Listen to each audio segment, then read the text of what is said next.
The subject of this video is going to be my attempt to answer a question, and the question is, why do I climb mountains? It's a question I've asked myself before and been asked, but never really examined in too much depth or tried all that hard to answer.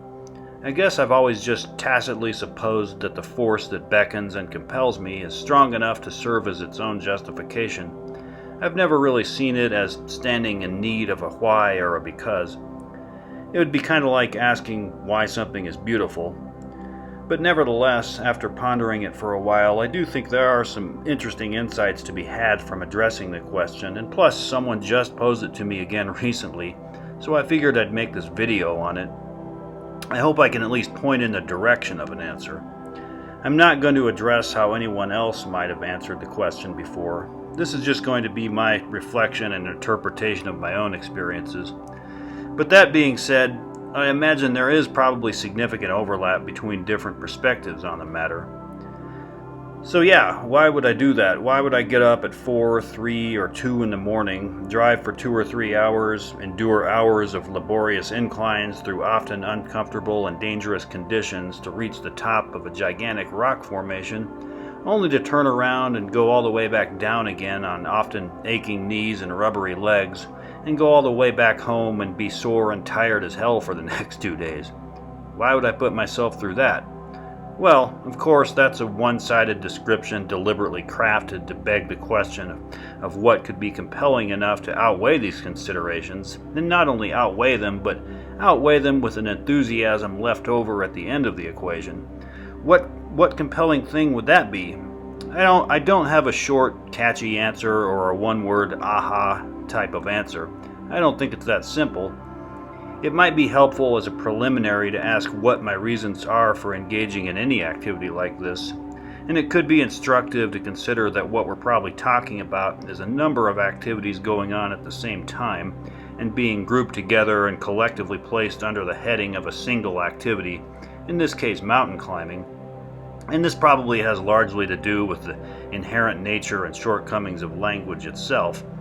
After all, I can carry many things around in one basket, and words are no different. So correspondingly, at the level of the mind and the psyche, I imagine what this means is that there are probably multiple reasons for engaging in an activity like this, multiple motives present simultaneously. I'm going to imagine just for a moment that I'm walking up a trail on a high mountainside and a bird flutters across my field of vision. I see the visual image of the bird, I hear it make its call, and maybe I even feel an onrush of air from the flapping of its wings. Now these disparate stimuli are brought together in the mind's eye to produce a very tight, very cohesive, very unified and original picture of what's happened, of the bird flying by. I think it's here, within the realm of reflecting on these basic everyday types of sense experiences, that we encounter ourselves as these singular, unified, unadulterated, and unadulteratable beings. This also seems to be where words like I and me find their greatest meaning and import. But such isn't really the case with motives. Motives seem to be a much more loosely bundled inventory. And it's when we examine things like our motives that we encounter the contrasting image of ourselves, not as these singular, unified beings, but as something much more composite, much more of a patchwork, a cornucopia. It's here that we might talk about, I don't know, the potpourri of the spirit or something.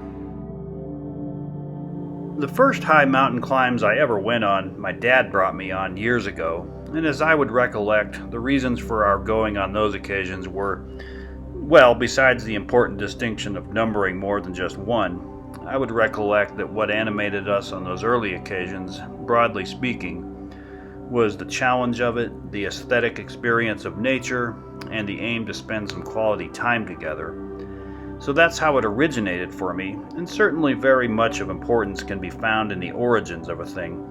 But that being said, a thing can nevertheless become detached, untethered, or at least loosened from its origins and turn into something else. The items in its basket, as it were, can become different, like the way the books on my shelf might be different than the ones that used to occupy it. Most of the mountain climbs I do now I go on by myself, but occasionally someone goes with me, so sometimes the social aspect of it still enters in as a motivating factor. But for the most part, nowadays I still definitely go for the challenge and for the aesthetic experience. Another motive that could be said to exist would be the exercise. Now this is something I've found, especially in recent years, to be vital to mental as well as physical health, and the two of course are not unrelated. So that's always a drive I bring with me on a mountain, the drive to improve and maintain physical health. But certainly mountain climbing isn't the only way to get some good exercise. There are many other ways I can do that, but when I climb a mountain I do bring that with me as part of my bundle of motives. For this reason I will refer to exercise as an instance of what I would call an attending or an attendant motive. That is to say, a motive that is satisfied by mountain climbing, but which could easily be satisfied by other means. Now, are there other attendant motives? Yeah, I think so. I imagine the aspect of the challenge of it could be reckoned in this category also. When I think of all the other ways I could meet my desire for a challenge, I could run marathons, I could play a sport, I could play board games. But again, the challenge is definitely an aspect that attends my climb up a mountain.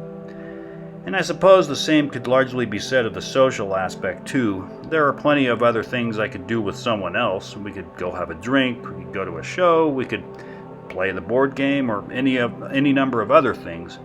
So what about the aesthetic motive then? What about the experience of nature and the beauties and the ambience therein? Again, there are other ways to accomplish that too. I could take a stroll along a river or watch a beautiful sunrise, say. Another thing worth talking about here is fear. Normally I might be inclined to talk about fear as being a motive against something like mountain climbing, whether it's fear of the wilderness, fear of long, arduous hikes in general, fear of getting lost, but especially the fear of heights. This can and has been a sort of anti-motive for me to climb certain mountains and certain routes. But what happens when we decide to consciously and deliberately face our fear? I suppose then we could talk about fear becoming an actual positive motivator, and about the object of fear itself, generally speaking, as magnetic in both the repulsive and attractive senses of the comparison. But again, though, there are other situations I might avoid due to fear, and also other situations I might purposely place myself in to face my fear. I could go stand on a high-rise balcony, or go skydiving, or climb up a high ladder. So far I've discussed a number of different motives for mountain climbing, but if all of them are only attendant and could be pursued elsewhere, then what is it for me that's unique to this particular activity? Is there anything? One possible answer could be habituation. Maybe I've grown so accustomed to having this be my outlet for this confluence of drives that it's the sheer force of habit itself that brings me back to it again and again in what's become an almost ritualized way. And really, when you think of it, habituation, inasmuch as it could be considered motivational, couldn't be an attending motive because just conceptually, by definition, it would only adhere to the activity in question. So is that it then? Can I say that's why I like to go on mountain climbs?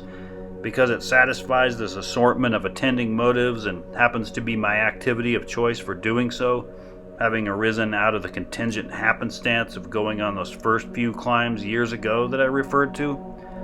Maybe that's it. Maybe that's enough to explain the why of it. I think it's at least a good start or a good foundation, but there's something that speaks to me and tells me that's not quite the whole story. I can't seem to entirely escape the sense that there's something about doing the mountain climbs that I can't get, or at least don't get, from doing anything else. So let's reconsider the aesthetic for a moment. There are different types of experience to be had when it comes to the aesthetic of nature. Suppose I go on a stroll on a path in a valley alongside a babbling creek, amid a lush forest with flowers and grasses and chirping birds and the sun shining down. A scene like that would surely be considered beautiful. Besides that, maybe serene or even cozy or inviting. But when I think of going up rugged rocks on a high, airy, rarefied, and desolate mountain slope, the adjectives become different. For me, cozy and inviting don't necessarily come to mind here. It's definitely still beautiful, but what kind of beauty are we talking about? Again, when I think of being in that high alpine environment, or even of looking up at it from below, or taking in that panoramic vista from the top in all of its breadth and its distance and its depth, when I think of these things, I think of encountering the vast, the spatially vast, the temporally vast, and the vast in terms of the imposing and the majestic.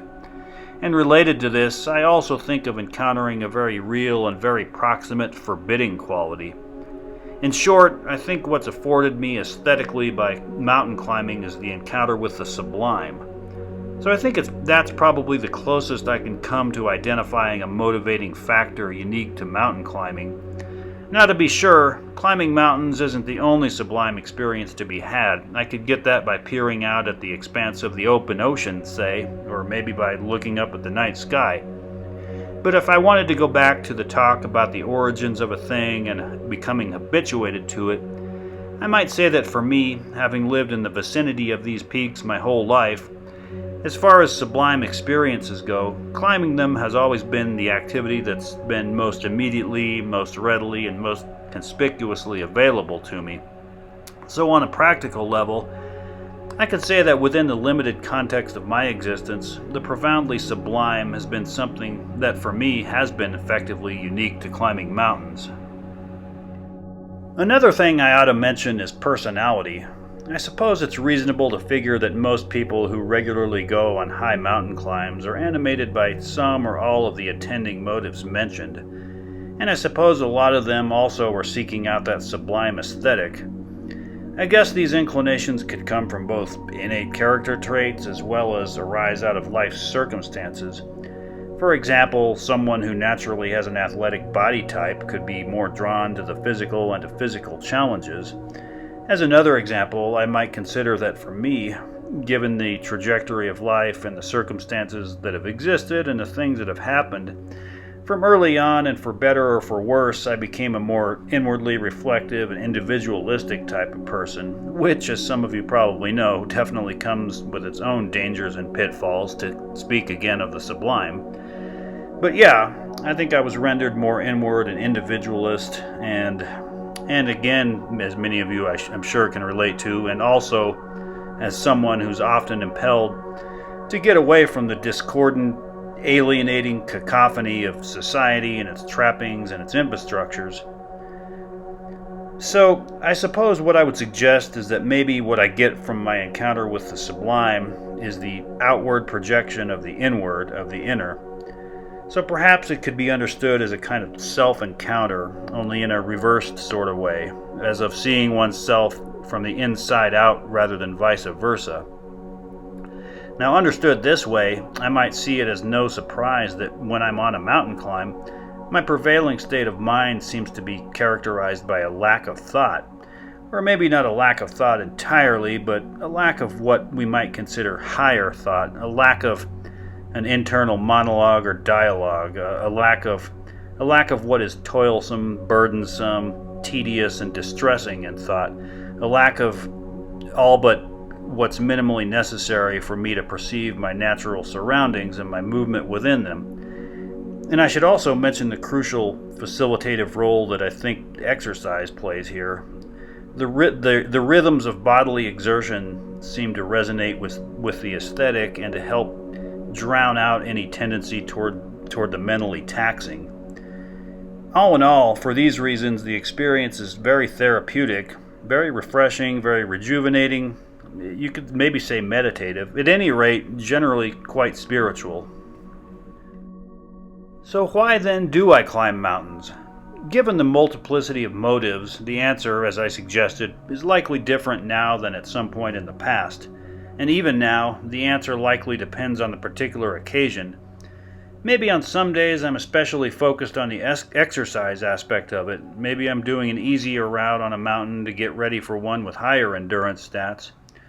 Or maybe on some other occasion I have someone accompanying me, so the motive to enjoy our time becomes more important. Or perhaps on yet another occasion I'm attempting a mountain that's more difficult or dangerous or exposed than any I've attempted before, so the fear factor might be magnified. And come to think of it, fear and the sublime are two two closely related and intertwined conditions. Or I suppose I could feel particularly challenged by a certain mountain or a certain route. I may want that sense of accomplishment from succeeding at it, from reaching the top. Now, it's actually right here that there's a tangent I wanted to go off on and explore for a minute. Most of those I've talked to who regularly climb the high mountains seem to have the completion of some list as their overarching goal. Around here, the most popular goal is to climb all the 14ers in Colorado, with some people pursuing variations of this, like climbing all the 14ers with a minimum of 3,000 feet of elevation gained on each individual peak, or climbing all the 14ers within some constrained time frame. And there are plenty of other lists and goal variations. Now, I wouldn't say to not pursue cumulative goals or lists at all. I mean, I engage in it myself in a casual way, so I wouldn't say not to go for these at all. But I would suggest that the over-prioritization and headlong pursuit of such goals could act to obscure the main source of illumination that, if anything, could be said to be unique to climbing the mountains. If indeed the main fulfillment in doing so is to be found in the aesthetic and the sublime, then that necessitates that it's only there to be had through lived experience and through the conditions of lived experience, through the spatial and the temporal, through being there. As such, it's really more akin to a process, not a finality like crossing the finish line, and certainly not like a finished and fixed object like a perfect geometric shape or something. My lived life is not a 58-sided polygon. 58, of course, being the currently accepted value for the total number of 14ers in the state, depending on who you ask.